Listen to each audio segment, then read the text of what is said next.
পরম করুণাময় অসীম দয়ালু আল্লাহর নামে।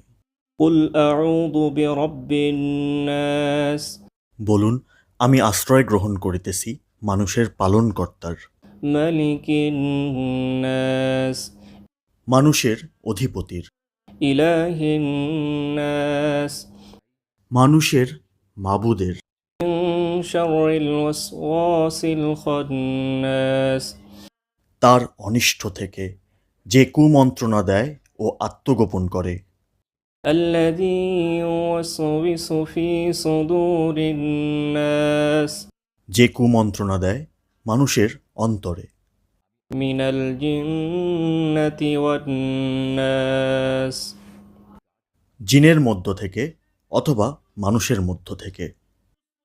আমিন।